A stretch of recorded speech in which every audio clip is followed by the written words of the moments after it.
Nous avons voulu aborder l'agriculture bio sous 3 angles: économique, environnemental, sociétal. Nous avons choisi de nourrir notre réflexion avec des points de vue et des horizons géographiques très variés. Européens, bien sûr, parce que nous partageons des dispositifs communs, à commencer par notre cahier des charges, mais aussi avec des regards d'autres continents. Qu'en est-il de la bio chez nos voisins, proches ou lointains? Cette diversité dans les thèmes et les lieux que nous visiterons ensemble nous semble d'autant plus nécessaire que 2 sujets majeurs, la perte de biodiversité et le réchauffement climatique, vont bousculer le monde agricole à l'échelle de la planète. Le réchauffement climatique, lui, se fait déjà sentir, plus prégnant à certains endroits qu'à d'autres, plus rapide que ce que disait le GIEC il y a encore quelques années. Il va se poursuivre et les agriculteurs, indéfectiblement liés au climat, sont en première ligne. Les agricultures des pays du Nord en sont en partie responsables. Elles sont aussi une partie de la solution. Le chantier est délicat, difficile, parce qu'il remet en compte un modèle de développement, il implique des renoncements, il implique des choix. Mais c'est aussi une belle opportunité, celle de remettre le bien-être des hommes et en particulier le bien-être des paysans, au sud comme au nord, au cœur des préoccupations. Quant à la perte de biodiversité, nous l'observons de plus en plus souvent sous nos climats tempérés. Nous voyons bien qu'il y a moins d'oiseaux, qu'il y a moins d'insectes, qu'il y a moins de zones humides. Les scientifiques nous alertent, mais nous ne réagissons pas vraiment. Les espèces s'éteignent dans une indifférence quasi générale.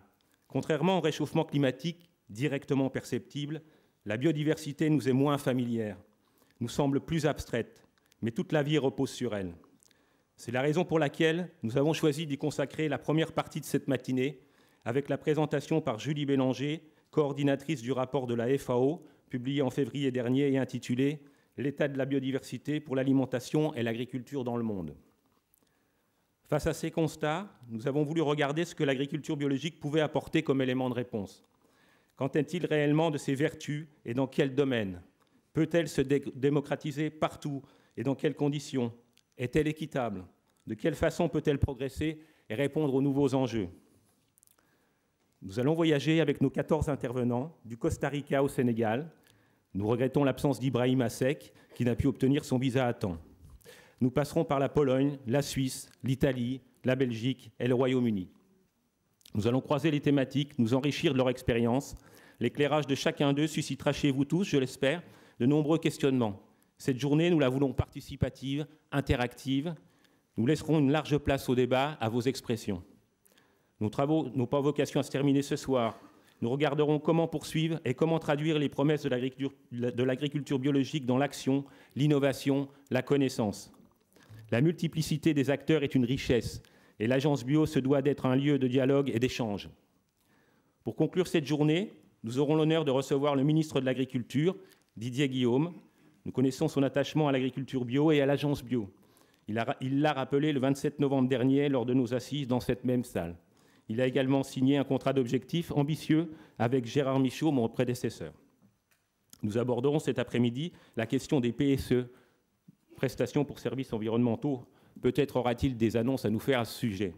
Nous verrons bien. Mais pour l'heure, je vous laisse dans les mains de Jean-Louis Caffier, journaliste qui animera les débats tout au long de cette journée.